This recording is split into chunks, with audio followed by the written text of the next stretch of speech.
Welcome to the Wine Zone. I'm Conrad EJBICH, and this is Pro and Con.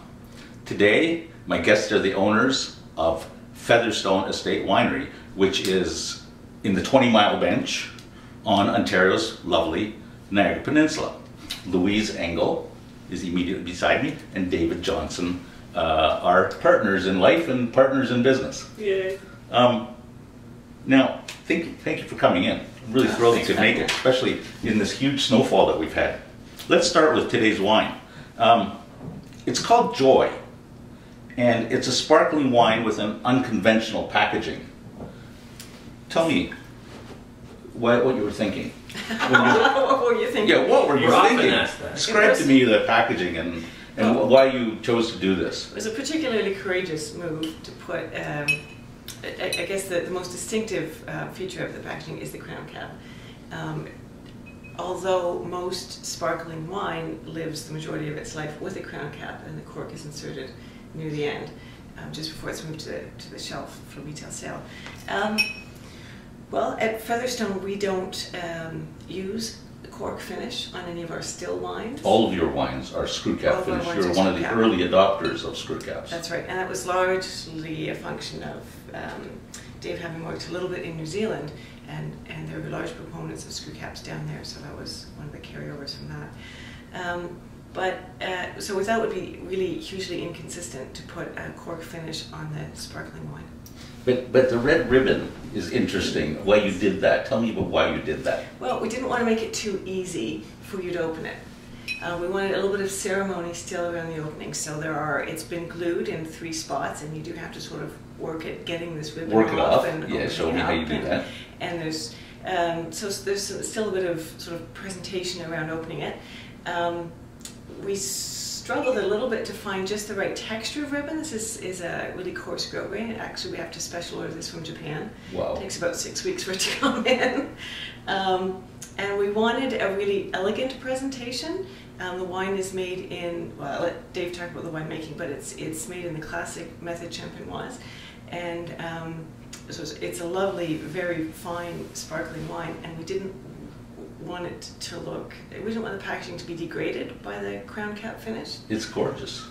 It's gorgeous, and it really stands out on the shelf. It's also really interesting, a little bit of technology underneath that cap. I mean, there's a bidule under there, which... Well, let's find out. Let's get that bottle open and find out. So, it's interesting too, we've discovered different people open it different ways. Some will leave that on and just snap the thing off, and then it kind of hangs there. Some do what you're doing. Oh, I see. So you could do that. Whatever, it's been, it's new. It's really like it's really... Wow. Nice little pop. Nice little, and it's not a bang, and I'm not worried about my ceiling. Well, that is part of it too. I know a lot of my friends, yep, exactly, that's what I do with it. A lot of my women friends will always hand the sparkling over to their male counterparts to open, because it can be a little bit intimidating, that whole cork. That's what I did it with yours. Oh my gosh, that's perfect. Isn't that beautiful? So it's a little more accessible too, in terms of just getting it open. I can't believe how many people are afraid of opening a champagne bottle. They're absolutely afraid of it. Intimidated. And tell me about the name Joy. Joy is an emotion, but joy is more than an emotion. Tell me. Yeah, for sure. Historically, or at least it's not unusual, to name a sparkling wine after the matriarch of the family. You think of France. Lots of champagne houses, have female background. Even Henry Pelham with their Catherine, which is Cuvée Catherine. Just Catherine. You've got Veuve Clicquot. You've got Louise. There are a number of them. Right. And so we thought we would do something similar at our end. And my mom's name is Joyce. Your mom. Yeah. Your mom's name was Joyce. Right. And so we thought, here's a little tip of the hat to Mom. We've got not a big wine drinker, I suppose, but certainly a huge part of our family. And she's recently passed away about 1.5 years ago. So the wine had just been released. She got a chance to taste it. So she named did it after actually her. see it. It's fantastic. Yeah. Have a little toast here to your mom. Thanks, Conrad. Cheers. You see, and immediately... Tell me what's inside the bottle. Immediately, I mean, That's, oh man, that's so good. Isn't it? I mean, the thing about sparkling wine, you can't hide anything. It's so nose-driven, you know. It's the effervescence is peeling off everything out of that wine. If there's any off character, anything, it's immediately evident by anyone. Yes. It's a technical marvel. This making sparkling wine makes the rest of what we do look like child's play. It's a complicated thing. That vessel is now our fermentation vessel. It's, you know, quite small. It's an extremely powerful glass. That glass all comes in from France. We have to get special, you know, to take that pressure in there.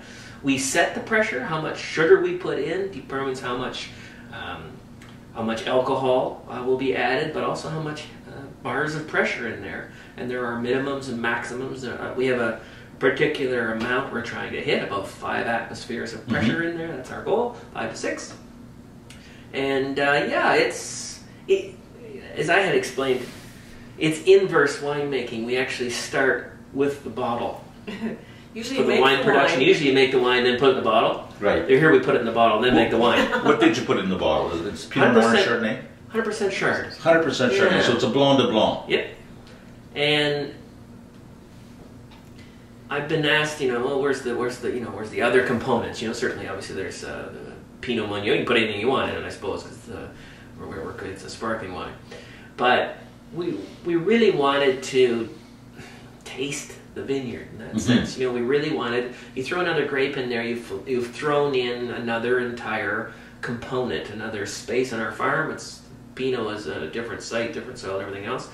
It was really a great chance to be able to zero in on that Chardonnay block, year in, year out, pick the same vines, for God's sake. There's only 6 rows of them.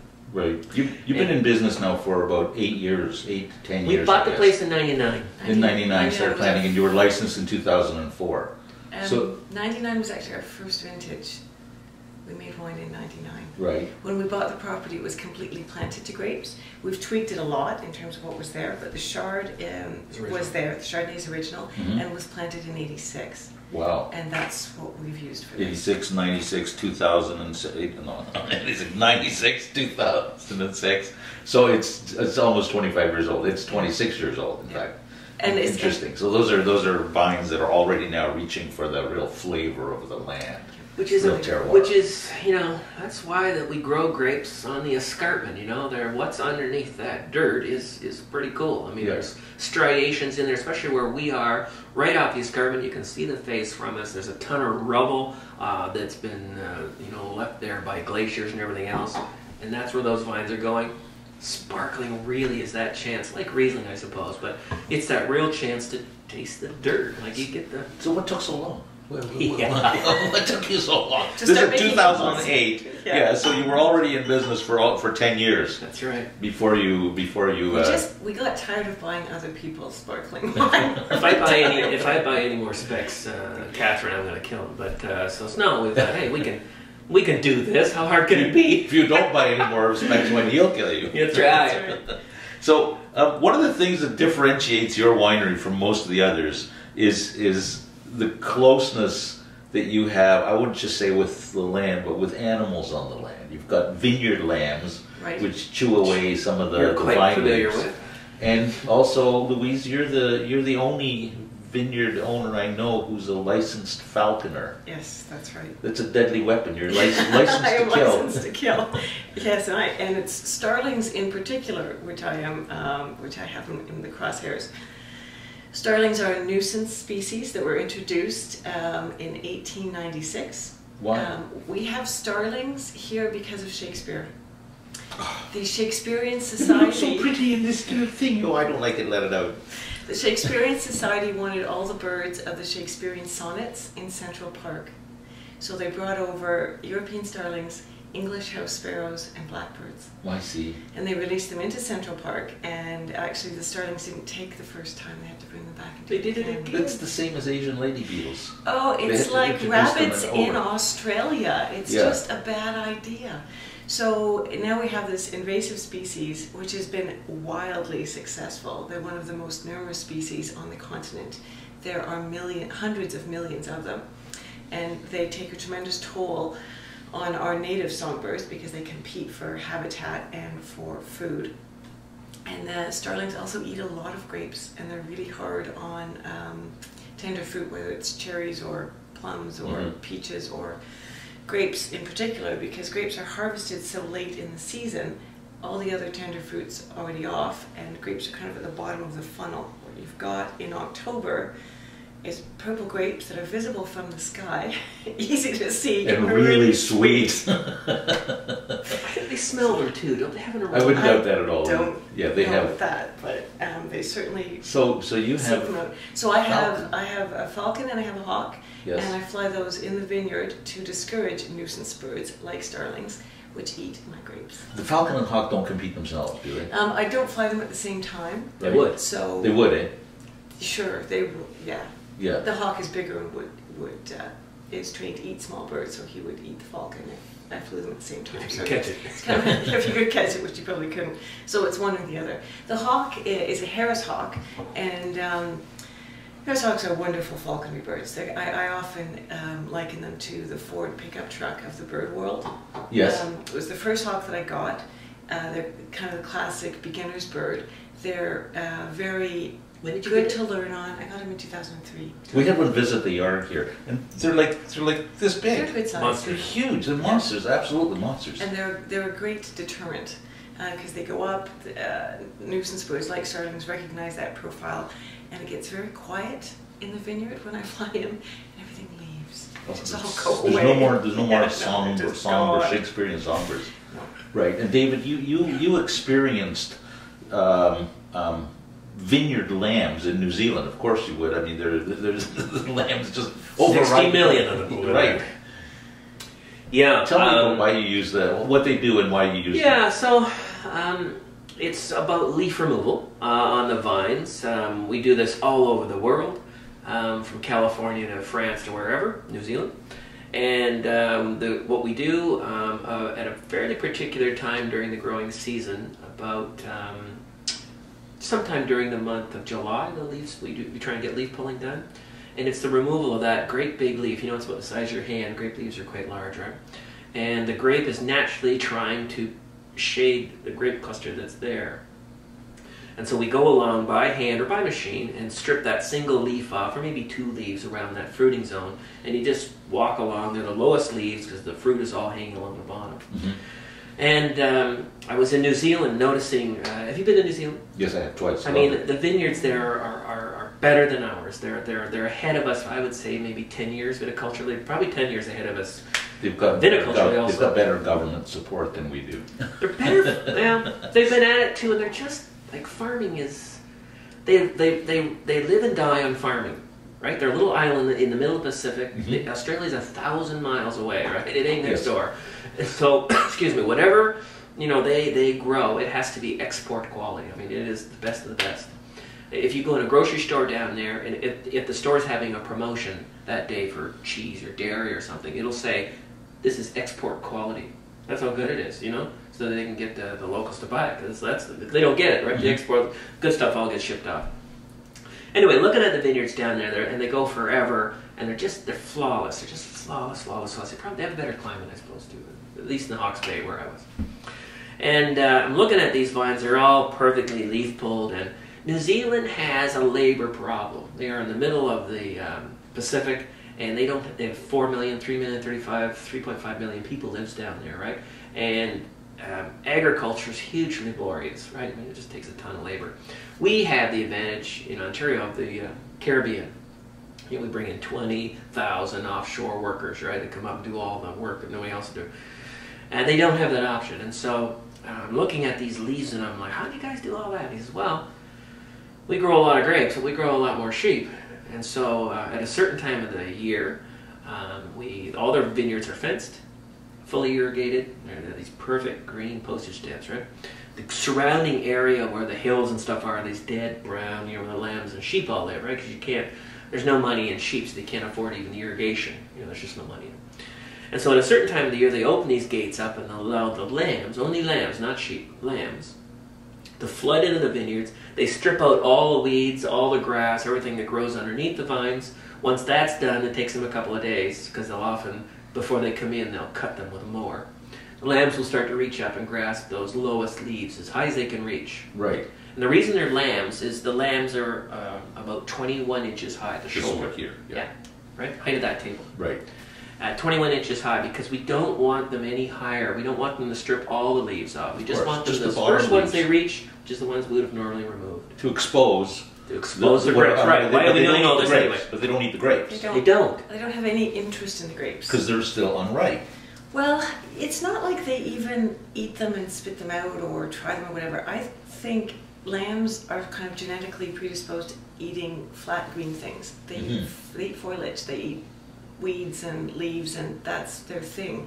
They don't eat berries and nuts and seeds. They just don't. And so they have no filter. They have no way of knowing that those grapes aren't toxic, for example. Like that's a foreign thing for them to eat. Right. So we've watched them. We've got them on camera. We've got them on the website now. We got this lamb cam. We actually fastened a camera on the shoulder of a lamb, just over its head, and set the thing out into the field. Just for yourself. You don't. It's not on the internet. I can't watch the lamb cams. Not yet. It's not. We're just doing some final edits. It'll be It's out coming. in the next month or so. It's coming. Okay.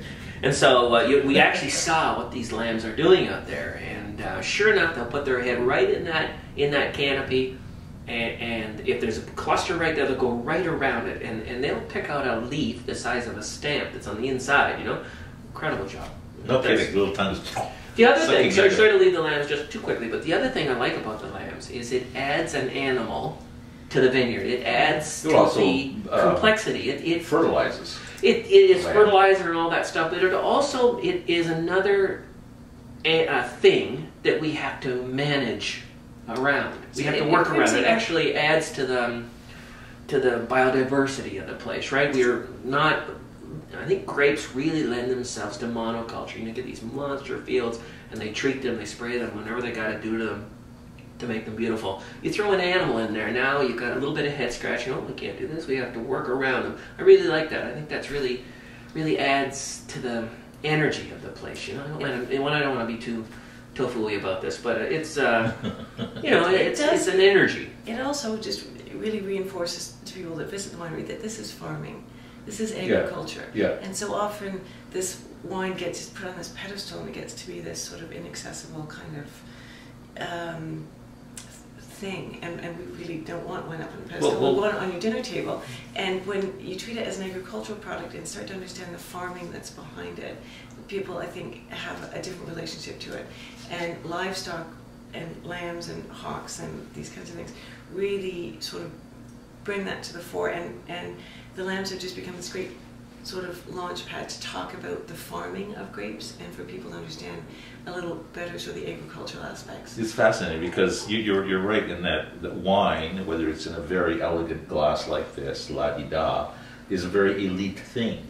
And at the same time it comes from the most basic work that we do, which is farming. Yeah. Fantastic. I think we've almost run out of time. I wanted to talk to you about the Guelph Farmers Market and how you got to the winery, but we'll have to do that another time. In the meantime, I want to say this is coming out on February the 5th, I think. Yes. It's going to be released on February the 5th in Ontario. A very small release through Vintages. Just in time for Valentine's Day. That's right. And of course, if you're in Manitoba or British Columbia, you can order directly from the website. The rest of Canada, your governments haven't let you buy Ontario wine yet. Then come around to that. And the price on it? $34.95. $34.95 at Vintages in Ontario and on the website featherstonewinery.ca. Thank you so much for coming in. Cheers. Thanks for having us. I look forward to finishing this. Happy every year. Yeah. And Happy New Year to everyone out there too.